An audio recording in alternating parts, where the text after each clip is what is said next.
नमस्कार. माझा 9,999 दिवस एमपीएससी यूपीएससी करण्याचा. आज पण पाहतो उठतो तर 2 इंच केसांची लाईन मागे गेली असते. याच्या टेन्शनमध्ये कडक जाऊन चहा मारतो. चहा मारल्यानंतर टपारून नाश्ता करायला जातो. नाश्ता झाल्यानंतर परम मित्र येतो आणि त्याच्यासोबत नयनसुख पाहण्याचे प्राधान्य प्राप्त होते.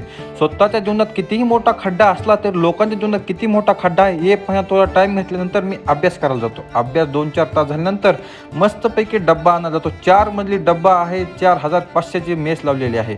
मेस झाल्यानंतर 2 वाजता 2 वाजले की 2 ते 4 झोपतो. कारण पुण्यातले लोक 2 ते 4 झोपतात. त्यांचे रूम रेंटवर गेलेले असतात. मस्त मित्र येतो, कडक चहा आणतो आणि मित्र एकामेकाला सांगतो, तुझ्यापेक्षा किती माझं रान फाटलेलं आहे, माझ्यापेक्षा तुझं रान किती फाटलेलं आहे, एकमेकांना सांगत असतो. यानंतर एक काहीतरी बिझनेसची प्लॅनिंग करतो आणि लॅबला जातो तर मित्राकडे जातो. मित्र पाहतो तर काय बघतो, एक नयन सुख प्राप्त वेगळ्याच झोनमध्ये गेलेला असतो. त्याचं डिस्ट्रॅक्शन होत असल्यामुळे मी अभ्यास करायला जातो. अभ्यास करता करता मस्त मला एक टॉनिकची गरज असते. गायचा कसा मध दाना आणि मस्त एनर्जेटिक फील झाल्यानंतर मस्त मी उद्या चहाची टपरी टाकायच्या यामुळे गाळा सापडत असतो. गाळा सापडल्यानंतर